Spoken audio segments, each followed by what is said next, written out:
and this is Weavers of Light. Chapter 1, First Meeting.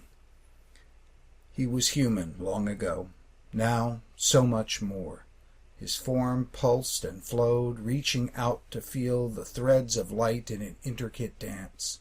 Still, he was tired, weary from thousands of years, countless attempts to right the wrong, all ending in bloody failure. Swirling back into the shape of an old man, he sat before the small fire, bright eyes gazing past flickering flames, seeing past, seeing many worlds, many paths, tracing possibilities, chanting, waiting, watching, still and poised, beginning so fragile, ready to tear. Too soon, discovery and horrible death, last hope crushed. Too late, flames sweep all away with nothing to halt the massing horde. Waiting, watching. Now, gathering will, rattle shakes out flashing beam, thrusting ribbon of light into the web. It begins. The chill bit through Rory's jacket. At night the desert cooled quickly. He scowled and tossed another stone at the fire. This sucks, he sighed. New Mexico was supposed to be different. Finally, staying in the same place. Finally, some friends. Yeah, right. Rory looked around at the empty pit and shook his head. Camping by himself was not what he had in mind for an end-of-school party. Sure, they all had excuses. Billy was grounded. Again. Tima's mom was freaked out about something. Again. James bailed as soon as he heard Tima wasn't coming. Nothing new. End of 8th grade and alone, just like the end of every other grade. Different place, same story. Why not bag it and go home? A snack, a real bed, more comfortable? He hesitated. The letter from his mom had come this afternoon. Years of ignoring him, and now she decides she needs a son. Yeah, right. Something's up. But the judge in Florida didn't like gay parents, so she might win. Dad and Leon were talking with the lawyer, trying to stay calm and figure out what to do. This is better than listening to all that, thought Rory. It's pretty simple to me. We ignore her, she'll go away. No way I'm going to Florida. Leaning back against the wall of the pit, Rory looked around at their handiwork. Deep and wide, good solid walls they had dug and carried and hacked the hard earth for months. And now it was finished. Over 7 feet across, nearly 6 feet deep, flat sand floor and straight walls. I'll make a ladder with that lumber in the shed next week, he said. Then it'll be finished. He nodded and decided to stay. Alone was nothing new. Their loss, he thought, and looked up at the moon hanging huge before a thick wash of stars. An owl hooted, scaring dinner out of hiding. "Ah!" Dark form dropped from above, deep growl rising to a scream as it reared up, long arms reaching. Rory's head jerked back and slammed into the hardwood wall. Ow! Then he saw his attacker. "Billy, you jerk." Rory rubbed his head and glared. Billy snorted. "Miss your pants, compadre?" "No, but I got a nice lump, butthead. How'd you get out? I thought you were grounded for life." "Life wasn't that long this time. Susie called an hour ago. She got in trouble up in Denver, and Mommy ran right out to save her baby from the evil police." He grinned. "Of course, I promised to stay home and think about what I had done." Rory cocked his head. "And what did you do this time?" Billy grinned. "Can't remember. Oh, wait. There was something about Miss Horselick and a portrait in my math book." "You missed one?" "Front cover. I forgot to take the book jacket off. She did, and..." Rory hooted. "She's going to make me buy a new one. $50. From above them, a sharp voice barked. "Hey, you two want to keep it down? I thought the plan was to enjoy the quiet of the desert. If I wanted to hear brainless boys babbling, I'd watch the news." They both looked up. Tima, hands on her hips, stared down at them, face holding back a twisted smile. She shook her head, then easily leapt down in front of him. "What happened? I heard someone scream."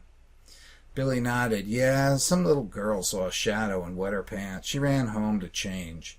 Tima punched him in the arm. No girl screams like that. That was with a boy, if I ever heard one. Seeing as you're here, I understand why I nearly scream every time I catch your face full on. You probably popped out and Rory didn't have a chance to look away. Lucky he's not blind. Rory started to reply, but Tima held up her hand, pulled her phone out and dialed. She spoke sharply. James, get dressed. Get up the hill. We're all here. Yes, I know what time it is. It's time for you to get your buns in gear. James Nomura, if you are not going back to sleep. If I don't see you walking out of your back door before I count 10, I'm coming to get you, and you know I will. James was still explaining why he couldn't come when Tima hung up and faced the two. He says he'll be right up. Rory couldn't help grinning. This was getting better and better. But I thought you were... Tima brushed that away. Mom's already asleep. She gets nervous, then she gets over it. I left a note. It's all good. She looked around and nodded. This is great. Billy, pump up that fire. Who's got eats? Rory pulled out his pack. Leon cooked a bunch of stuff. Thank God for Leon and his magic kitchen. You and your dad should weigh 500 pounds. If I had Leon doing the cooking, I'd be scarfing all the time. Rory saw that Leon had packed enough for a small army. Everyone dug in while the pinon sap in the logs popped and sent showers of sparks up toward the amazing spread of stars. Soon James arrived, grumpy at first, but cheering up when he saw the spread of munchies. You called right after I finally went to bed, he said. Dad got home late. There was almost a riot at the council meeting. Billy perked up. Really? I always thought those meetings were real snooze fests. Anyone get punched? James shook his head. Nah. Dad threatened to have the sheriff start giving tickets for disturbing the peace. $50 a pop. James smiled. Amazing how people shut up when talking costs something. Tima nodded. What caused the fight? Some guy named Cisco bought Rattlesnake Ranch and wants to change the zoning so he can build a kiddie park to lure tourists off the interstate. What's Rattlesnake Ranch? Asked Rory. It's that boarded-up tourist trap on the edge of town, replied Tima. It closed years ago. Turning to James, she asked, Why does anyone care? Get the place cleaned up. James shrugged. Same old. Outside influences, noise, competition, plus the guy is an obvious sleaze. Dad's sure he's up to something, but can't tell what. He's turning the whole thing over for a vote. Says he wasn't going to have just the council decide. Billy grinned. Maybe I should go to the next meeting. I'd hate to miss a total meltdown. Tima glared. Government is not a wrestling match for your entertainment. Be more people participating if it was. They all continued to munch and talk. Rory looked around at the hole, the fire, and his three friends, and felt a big smile spread across his cheeks. This is everything I hoped for, he thought. Suddenly, a grinding screech tore from the fire, and a wave of furious hate slammed into them like a wall of pain. Everyone's head jerked toward the sound, and as one they leapt up, clawing at the rocky side of the pit to get out. Desperate, grating shrieks tore from the frames. Looking back in horror, they saw a thick, greasy cloud belching forth, swirling into a hideous creature, screaming killing rage at the four, filling the air with the burning stink of plastic, fear, and rot. Surrounded by the swirling black smell and roaring screams, the teens desperately fought to find a way up and out and away. Oily black coils whipped out and tightened around their bodies and slammed them back to the ground. The thing loomed above, a churning tornado of fury, blocking out the stars. Terror and confusion washed over them, sucking their strength and will. You dare to sneak into this world? Shrieked the creature. Did you think us so stupid we would not know? Rory tried to turn his head to look away from the horror, but his muscles wouldn't obey. His head ached where he had slammed into the floor, the coils wrapped tighter and tighter. He tried to pull at them, but they gave way like smoke. But once his hands passed through them, they squeezed again, cutting off his breath. His mouth wrenched open to scream, but no sound came out. This can't be happening, he thought. It's not possible. Home is just down the hill. Dad and Leon have to hear that thing. If it was really there, they'd come running. It can't be. I can't really be...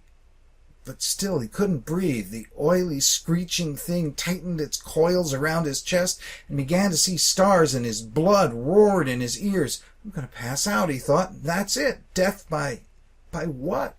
But he couldn't think anymore. His lungs were screaming for air. Beside him, grunts from others told him they were getting crushed too as the creature pulsed above them, roaring threats and curses. Through the pain and fear came a clear, bright thought. Last chance, Rory. Get up. Run for the wall. Do it. Push up now.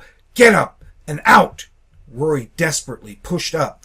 Red, hot pain shot through his chest, and he collapsed back down to the earth, thrashing in agony. The thing's tentacle sunk through his chest, grabbed his heart, and squeezed. Rory curled around the pain, gasping as the pain exploded. Can't breathe. Pain. Darkness. Falling.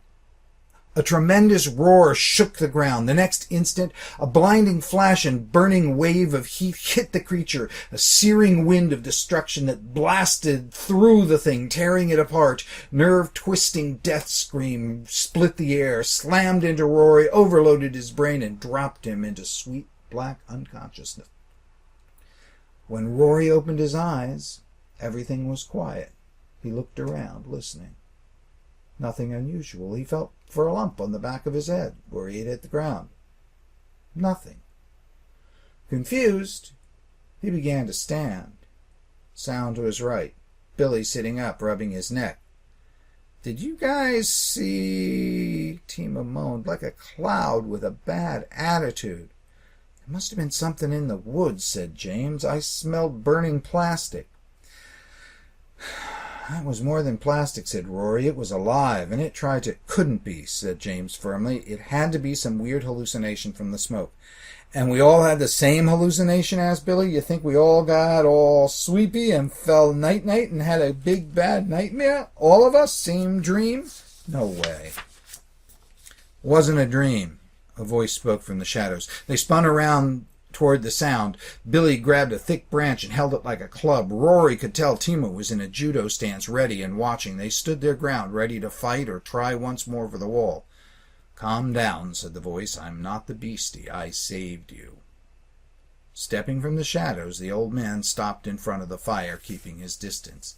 He could have climbed out of a history book on Native Americans. Loose leather shirt and leggings, gray hair pulled into 2 long braids, large, dark eyes and a wide mouth, corners turned up slightly, trying to hide a smile. Carved square stone hung from a thong around his neck. Name's Belaka, he said. Bell like ding-dong, and aha like surprise, but put a little snot in it. Sorry about the attack. I didn't think they'd sense you so soon. Plus, I figured you'd be safe in your kiva. All of Rory's attention fixed on the old man, like the rest of the world was pushed away. He couldn't see or even sense the others. Only he and Belaka were there. Rory blinked and the world seemed to spin. In a gentle but commanding voice, Belaka said, You'd better sit down, Tekta. You're about to fall, and if I try and catch you, you'll get spooked. If I let you fall, you bang your head. Either way, you lose. Knees losing their strength, Rory slid down until he was sitting on the hard ground. The rocky surface felt safe and secure. Very real after too much weirdness. He looked up at the old man.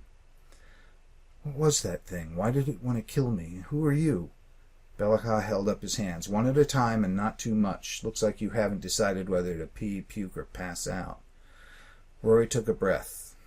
Okay, what was that thing? An energy sucker. Feeds on the energy of living things and particularly likes to munch on people. They usually just take a sip now and then. That way they can keep feeding on a person for years. You call that sipping? Yelled Rory, trying to stand. Belaka held up his hand in a calming gesture. I said, usually. You're a special case. You, it wanted to kill. Rory felt panic rising. Kill me? Why? Belaka shook his head. Too much to explain now. Important thing is I got it before it told the others where you are. Others? Shouted Rory, leaping up and heading for the side of the pit. There are more? How many? Where'd they come from? He had to get home. Nice, safe, normal home. Belaka touched his shoulder. You'll never learn anything if you start shouting every time I tell you something. Rory jerked away.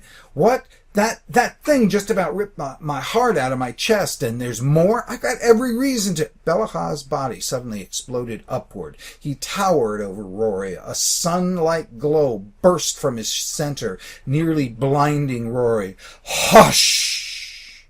Rory hushed. Belahah continued in a very commanding roar.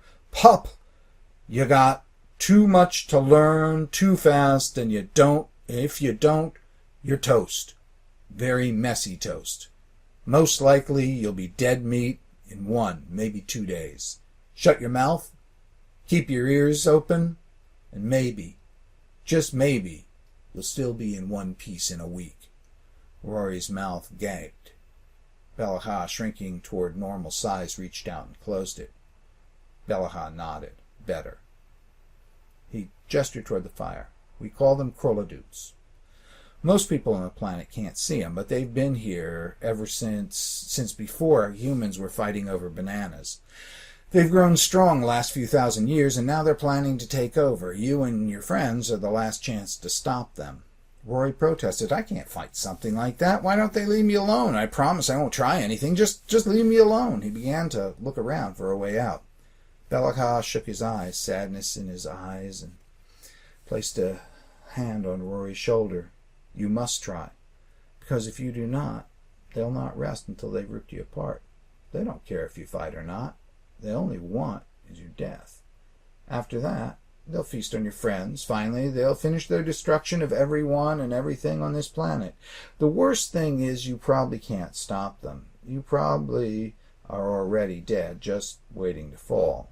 There's only one small chance. That is, if all 4 of you work together, and we all are very lucky. Rory suddenly remembered James, Billy, and Tima. He broke his gaze from the old man and looked around. The glowing fog filled the hole. Through it he could barely see the others frozen in place. Fear rising again, he looked back at Belahah. What did you do to him? Let them go. I didn't do anything to them, Tekka. You and I stepped out of your world for this conversation. They're the same. Think of it as being between moments of time. That doesn't even make sense. How can you... Belahah shook his head. I'm not going to explain it now, Tekka. It's been a long night for you, so let me stick to the essentials. There's a thing that needs doing, and you, and only you, can take the first step. Take that step, and you might just survive. Might. You decide, the others will come too. Either way, it's in your hands. What do you want me to do? Tell the others. Make the choice. State your intention. The rest will follow. Rory looked at this mysterious old man with the impossible story and shook his head. This is not turning out to be the evening I expected. A grim smile tugged at Belahah's mouth. Don't you like surprises? Rory shot him a look. How come you know all this? Belahah winked. Well, the first reason is I'm wise beyond my years, and that's saying a lot. The second reason is I'm a watcher. What's that? Belahah rolled his eyes. A watcher. What would a watcher do? Let's think. In an instant, his body disappeared, leaving just his eyes floating before Rory, quickly growing into huge glowing orbs. Belahah's voice boomed from the darkness. I watch, bright boy. The ground shook with his words, and Rory felt dizzy. I've been watching and planning for over 5,000 years, and if you can't activate the stone by the next full moon, we don't get another chance. Tag, you're it. With that, the eyes exploded into whistling streams of color, spinning out in all directions. Rory stared at the colors shooting by, and for the second time that evening, he fainted. That's chapter 1. There's more at stevewrites.com. I welcome your suggestions and your comments.